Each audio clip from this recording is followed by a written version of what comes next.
Brought to you by V-Guard, co-powered by Sensodyne and Vimal. ಬಾಯಲ್ಲಿ ಹೇಳಿ ಕೇಸರಿ.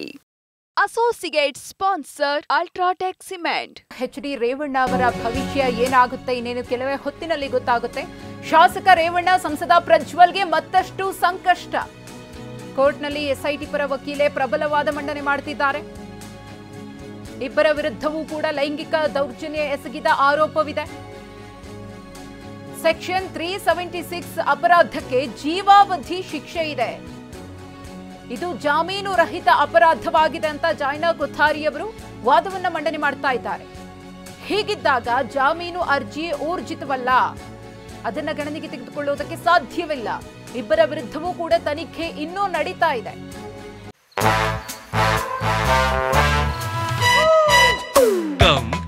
Come, my love, please don't say no, baby. Come, my love. V-Guard ನ air coolers extra large cooling pad ನೊಂದಿಗೆ ಇದು ಎಂತೆಂಥವರನ್ನು cool ಆಗಿಸುತ್ತೆ. V-Guard air coolers, long lasting cooling.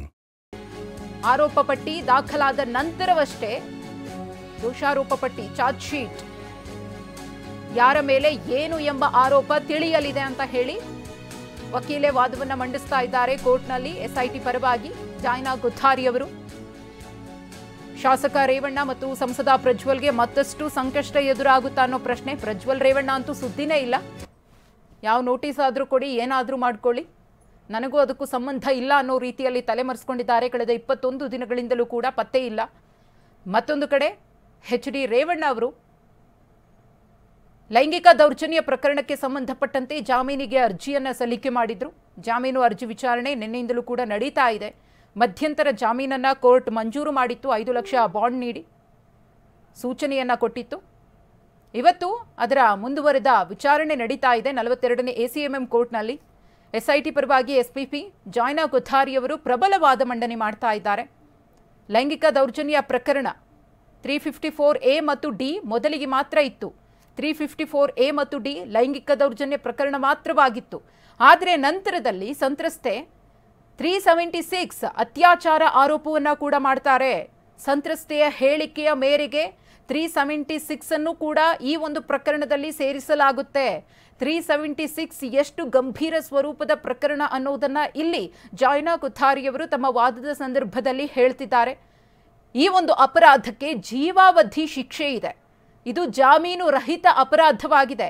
ಇಲ್ಲಿ ಪುತ್ರ ಮತ್ತು ತಂದೆ ಇಬ್ಬರ ಮೇಲೂ ಕೂಡ ಈ ಒಂದು ಆರೋಪ ಕೇಳಿಬಂದಿದೆ. ಹೀಗಿದ್ದಾಗ ಅವರು ಜಾಮೀನು ಅರ್ಜಿಯನ್ನ ಸಲ್ಲಿಸಿದ್ದಾರೆ, ಜಾಮೀನನ್ನ ಕೇಳ್ತಿದ್ದಾರೆ. ಜಾಮೀನಿಗೆ ಇಂತಹ ಅಂಶಗಳು ಪೂರಕವಾಗಿವೆ ಅಂತ ವಾದವನ್ನ ಮಂಡಿಸ್ತಾ ಇದ್ದಾರೆ ಅನ್ನೋದನ್ನ ಗಮನದಲ್ಲಿಟ್ಕೊಂಡು ಜಾಮೀನನ್ನ ಕೊಡೋದಕ್ಕೆ ಸಾಧ್ಯವಿಲ್ಲ, ಅದು ಊರ್ಜಿತವಲ್ಲ ಅಂತ ಹೇಳಿ ಜಾಯ್ನಾ ಕೊಥಾರಿ ಅವರು ವಾದವನ್ನ ಮಾಡ್ತಿದ್ದಾರೆ. ಯಾಕಂದ್ರೆ ಇನ್ನೂ ಕೂಡ ಈ ಪ್ರಕರಣದ ತನಿಖೆ ನಡೀತಾ ಇದೆ. ಪ್ರಕರಣದ A2 ಆರೋಪಿಯಾಗಿರುವಂತಹ ಪ್ರಜ್ವಲ್ ರೇವಣ್ಣ ಇನ್ನೂ ಕೂಡ ಯಾವುದೇ ವಿಚಾರಣೆಗೆ ಆಗಮಿಸಿಲ್ಲ, ಯಾವುದೇ ವಿಚಾರಣೆಯನ್ನು ಎದುರಿಸಿಲ್ಲ. ಒಂದು ಹಂತದಲ್ಲೂ ಕೂಡ ಅವರ ವಿಚಾರಣೆ ಆಗಿಲ್ಲ. ಎಲ್ಲಿದ್ದಾರೆ ಅನ್ನೋ ಸುಳಿವು ಇಲ್ಲ. ಮತ್ತೊಂದು ಕಡೆ ಎಚ್.ಡಿ. ರೇವಣ್ಣ ಅವರದು ಕೂಡ ಅದೇ ಇದ್ದಂತೆ ಇದ್ದಾರೆ ವಿನಃ ಅವರು ಕೂಡ 2 ಬಾರಿ ಎಸ್ಐಟಿ ಅಧಿಕಾರಿಗಳು ನೋಟಿಸನ್ನು ಕೊಟ್ಟರು ಕೂಡ ವಿಚಾರಣೆಗೆ ಹಾಜರಾಗಿಲ್ಲ. ನಿನ್ನೆ ಬಂದು ಅವರು ಜಾಮೀನಿಗೆ ಅರ್ಜಿಯನ್ನು ಸಲ್ಲಿಸಿದ್ದಾರೆ, ಕೋರ್ಟ್ಗೆ ಸರೆಂಡರ್ ಆಗಿದ್ದಾರೆ. ಅಂದ ಮಾತ್ರಕ್ಕೆ ಅವರಿಗೆ ಜಾಮೀನನ್ನು ಕೊಡುವಂಥದ್ದು ಸಾಧ್ಯವಿಲ್ಲ ಎಂದಿದ್ದಾರೆ. ಅವರು ಕೋರ್ಟ್ಗೆ ಸರೆಂಡರ್ ಆಗಿದ್ದಾರೆ, ರಾಜಕಾರಣಿಯಾಗಿದ್ದಾರೆ. ಸರೆಂಡರ್ ಆಗಿರುವಂತಹ ವ್ಯಕ್ತಿ ರಾಜಕಾರಣಿ ಅನ್ನೋ ಮಾತ್ರಕ್ಕೆ ಅವರಿಗೆ ಜಾಮೀನನ್ನು ಮಂಜೂರು ಮಾಡೋದು ಎಷ್ಟರ ಮಟ್ಟಿಗೆ ಸರಿ ಅಂತ ಹೇಳಿ ಜಾಯ್ನಾ ಕೊಥಾರಿ ಅವರು ಪ್ರಬಲವಾಗಿ ನಿನ್ನೆಯಿಂದಲೂ ಕೂಡ ತಮ್ಮ ವಾದವನ್ನ ಮಂಡಿಸ್ತಾ ಇದ್ದಾರೆ.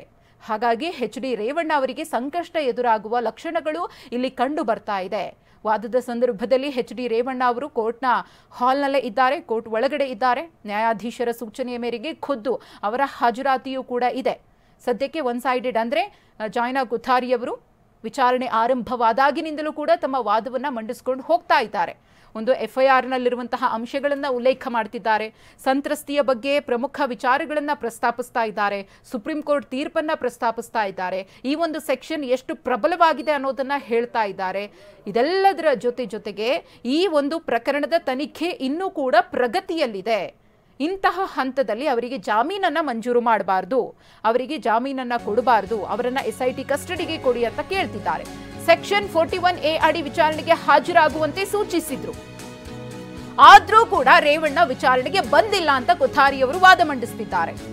ಇದನ್ನ ಜಾಮೀನು ಅರ್ಜಿಯ ವಿಚಾರಣೆಯ ವೇಳೆ ಹೇಳ್ತೇನೆ, ಈಗ ಜಾಮೀನು ಅರ್ಜಿಯನ್ನ ವಿಚಾರಣೆಗೆ ಸ್ವೀಕರಿಸಬಾರದು ಅಂತ ಹೇಳಿ ಜಯನಾ ಕೊಠಾರಿ ಅವರು ವಾದ ಮಂಡನೆ ಮಾಡುತ್ತಿದ್ದಾರೆ. ವಿಚಾರಣೆಗೆ ಸ್ವೀಕರಿಸಬಾರದೆಂಬ ವಿಚಾರಕ್ಕಷ್ಟೇ ಕೋರ್ಟ್ನಲ್ಲಿ ಎಸ್ಐಟಿ ಪರ ಎಸ್ಪಿಪಿ ಜಯನಾ ಕೊಠಾರಿ ಅವರ ವಾದ ಮಂಡನೆಯ ಒಂದಷ್ಟು ಪ್ರಮುಖ ಅಂಶಗಳಿವೆ. ಸೆಕ್ಷನ್ 41A ಅಡಿ ವಿಚಾರಣೆಗೆ ಹಾಜರಾಗಬೇಕು ಅಂತ ಸೂಚನೆಯನ್ನ ಕೊಟ್ಟಿದ್ರು. ಆದರೂ ಕೂಡ ರೇವಣ್ಣ ವಿಚಾರಣೆಗೆ ಬಂದಿಲ್ಲ, ವಿಚಾರಣೆಗೆ ಸಹಕರಿಸಿಲ್ಲ. ಏಕಾಏಕಿ ಕೋರ್ಟ್ಗೆ ಅವರು ಜಾಮೀನು ಅರ್ಜಿಯನ್ನ ಸಲ್ಲಿಸಿದ್ದಾರೆ.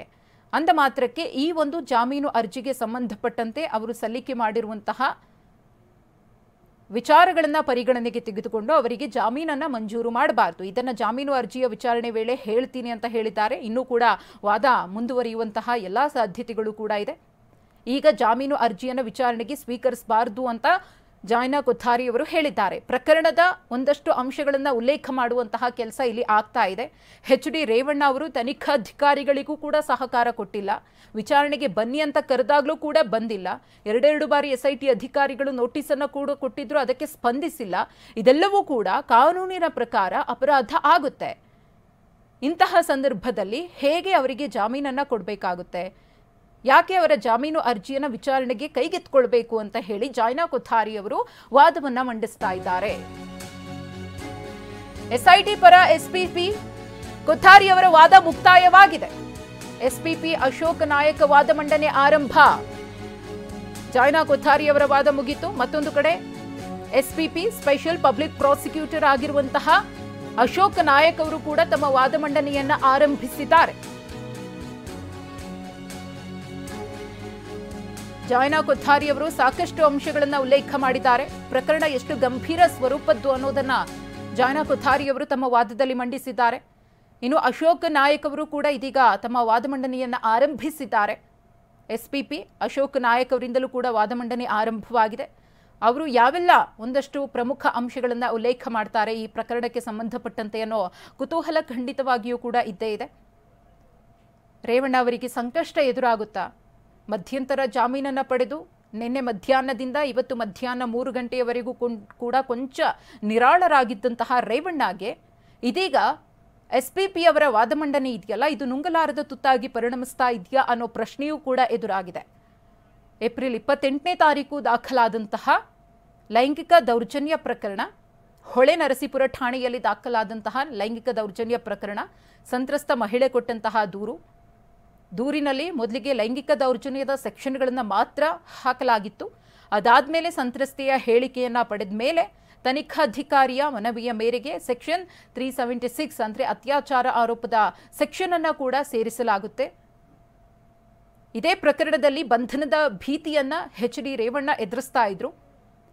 ಇದರಿಂದ ರಿಲೀಫ್ ಅನ್ನ ಪಡ್ಕೊಳ್ಬೇಕು ಅನ್ನೋ ಕಾರಣಕ್ಕೋಸ್ಕರನೇ ನಿನ್ನೆ ಅವರು ಜಾಮೀನು ಅರ್ಜಿಯನ್ನ ಸಲ್ಲಿಕೆ ಮಾಡ್ತಾರೆ. ಬೆಂಗಳೂರಿನ 42ನೇ ACMM ಕೋರ್ಟ್ನಲ್ಲಿ ಜಾಮೀನು ಅರ್ಜಿಯ ವಿಚಾರಣೆ ನಡೆಯುತ್ತೆ. ಆದರೆ ಈ ಪ್ರಕರಣದ ಜಾಮೀನು ಅರ್ಜಿ ವಿಚಾರಣೆ ಇದೆಯಲ್ಲ, ಈ ಕೋರ್ಟ್ನ ವ್ಯಾಪ್ತಿಗೆ ಬರೋದಿಲ್ಲ ಅಂತ ಹೇಳಿ SPP ಅವರು ವಾದವನ್ನ ಮಂಡಿಸಿದ್ದಾರೆ.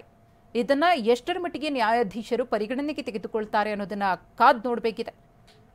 ರೇವಣ್ಣಗೆ ಜಾಮೀನು ಮಂಜೂರಾಗುತ್ತಾ ಅಥವಾ ನ್ಯಾಯಾಂಗ ಬಂಧನವಾ ಅಥವಾ SIT ಕಸ್ಟಡಿಗ? ಈ ಪ್ರಶ್ನೆಗೆ ಇನ್ನೇನು ಕೆಲವೇ ಹೊತ್ತಿನಲ್ಲಿ ಕೂಡ ಉತ್ತರ ಸಿಗುತ್ತೆ. ಒಂದು ಕಡೆ ಪ್ರಬಲವಾದ ಮಂಡನೆಯಾಗಿದೆ ಜಯನಾ ಕೊಠಾರಿ ಅವರಿಂದ, ಇದೀಗ SPP ಅಶೋಕ್ ನಾಯಕ್ ಅವರಿಂದಲೂ ಕೂಡ ವಾದ ಮಂಡನೆ ಆರಂಭವಾಗಿದೆ. ನ್ಯಾಯಾಧೀಶರು ವಾದವನ್ನ ಆಲಿಸ್ತಾ ಇದ್ದಾರೆ. ಒಂದಷ್ಟು ಪಾಯಿಂಟ್ಸ್ ಅನ್ನು ನೋಟ್ ಡೌನ್ ಮಾಡ್ಕೊಂತಿದ್ದಾರೆ. ಅದರಲ್ಲೂ ಪ್ರಮುಖವಾಗಿ ಸೆಕ್ಷನ್ಗಳು ಸ್ಟ್ರಾಂಗ್ ಆಗಿ ನಿಲ್ಲುವಂತಹ ಸೆಕ್ಷನ್ಗಳಲ್ಲಿ HD ರೇವಣ್ಣ ಅವರಿಗೆ ಸಂಕಷ್ಟ ತಂದೊಡ್ಡುವ ಸಾಧ್ಯತೆ. ಅತ್ಯಾಚಾರ ಪ್ರಕರಣ ಇದೆಯಲ್ಲ, ಸೆಕ್ಷನ್ ಇದೆಯಲ್ಲ, ಇದು ಜಾಮೀನು ರಹಿತ ಅಪರಾಧ ಅಂತ ಹೇಳಿ ಜಯನಾ ಕೊಠಾರಿ ಅವರು ವಾದವನ್ನ ಮಂಡಿಸಿದ್ದಾರೆ.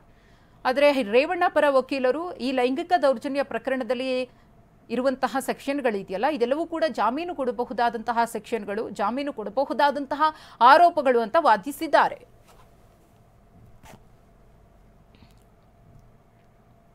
Brought to you by V-Guard, co-powered by Sensodyne and Vimal.